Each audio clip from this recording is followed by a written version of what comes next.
Hello, my name is Heidi Harold. I'm a public services librarian at Hamilton East Public Library.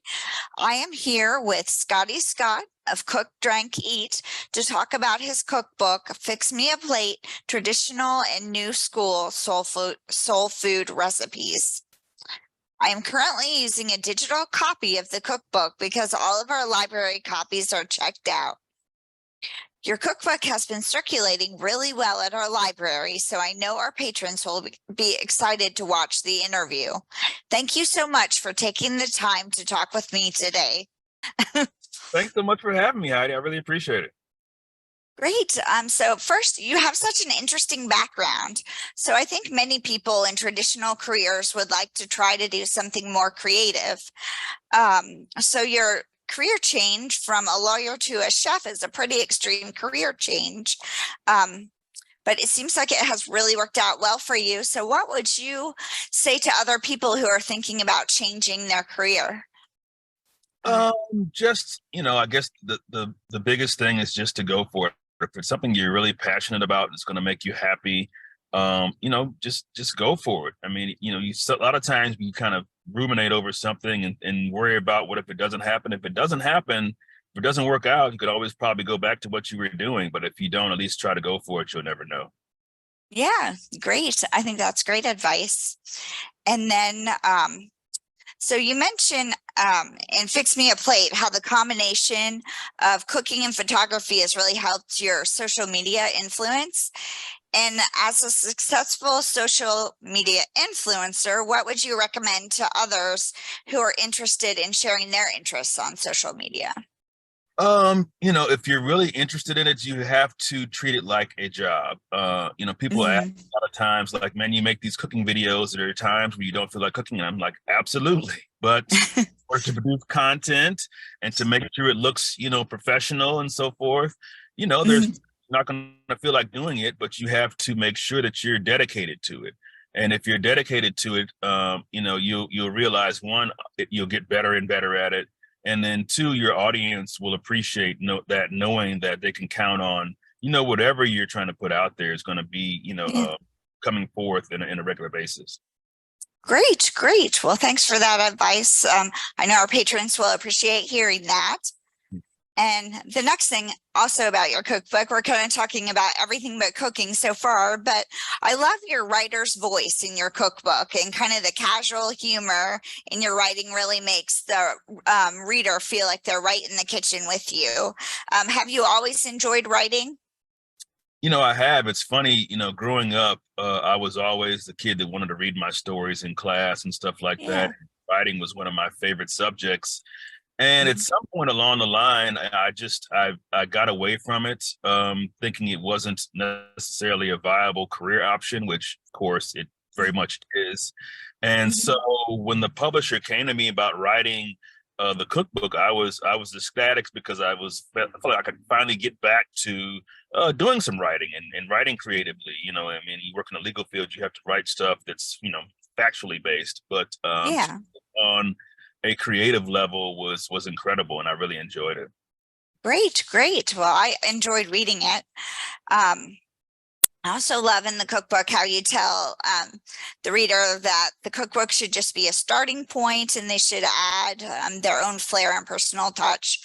So I do think that the sign of someone with real talent is the ability to innovate. So do you find yourself constantly experimenting in your own kitchen? Absolutely. I have, you have recipes where you finally think you've got them perfected, but most of my recipes are an evolution. I take, one recipe in there that's for pickled shrimp. And so I started off using it in greens as kind of like to mimic the peppered vinegar flavor that some people like. But shrimp would get overcooked. So I stopped doing that. On the remix chapter, I put it on avocado toast, which is pretty tasty, but I was always thinking, trying to, because the shrimp have this great flavor, how could I use it? And so then I tried on tostadas, which is amazing. And so most recently, I came up with this idea to put it on po' boys. And so I've got a food truck here in Fort Worth, and I started serving it, and people seem to love it because it's just, it's a little spin on a classic dish, and especially when it's hot in the summertime, you might not want a big, fried hunk of catfish on your sandwich. And so because it's chill but still has a lot of flavor, it's a great seller. That sounds great. So I wish I could come to your food truck. So I'm really interested in the Hopping John made with the Sea Island red peas. So how is that different from traditional Hopping John made with black-eyed peas? I went and I tried to do as much research as possible. I'm not a food historian, and I was still had a 9 to 5 and a small child at home when I was writing this. So I wasn't able to kind of get boots on the ground, so to speak, in terms of my research. But a lot of research that I did said that Hoppin' John actually was not traditionally made with black-eyed peas. It was because when people moved to different regions of the country, they couldn't find these type of peas, so they used black-eyed peas. And so it kind of black-eyed peas kind of took over as the dominant, form to use it or ingredient to use it, but it didn't start off that way. So I was trying to, in many of the recipes, trying to pay homage to and stick as close to some of the original recipes that I found in the ingredients that I was using. Great. And that kind of goes to my second question. How could I purchase the Sea Island red peas? Where would you find those, or how would you buy those? Specialty stores and online. A lot of that stuff.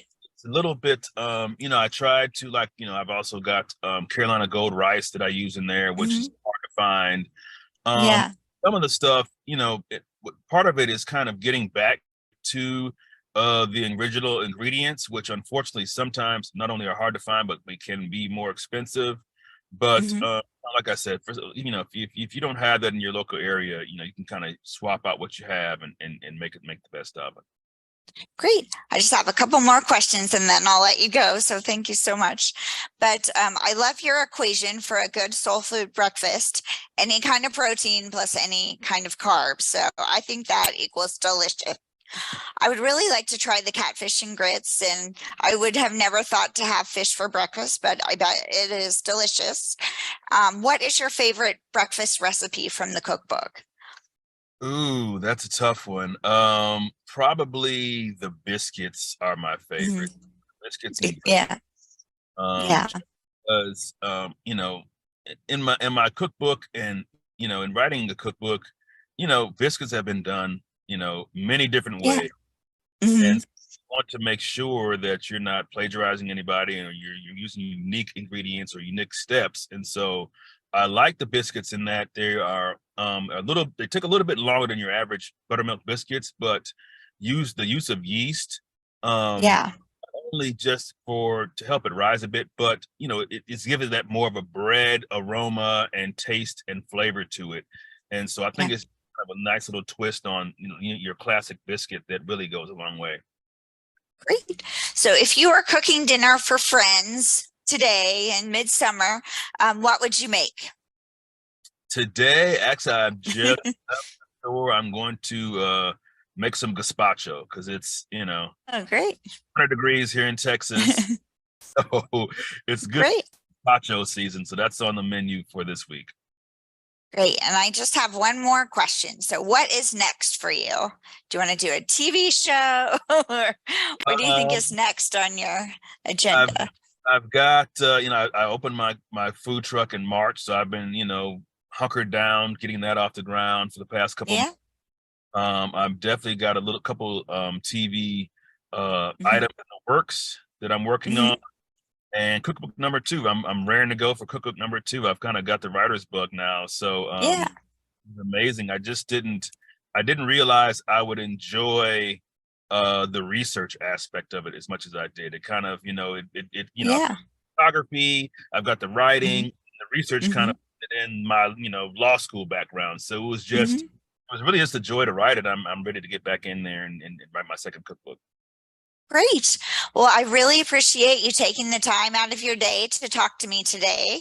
I know our patrons will love hearing about your cookbook and everything you're doing. So just want to thank you again for talking to us. Hey, thank you guys so much. I really appreciate you having me on. Okay, have a great day. Thank you. Bye bye. Bye.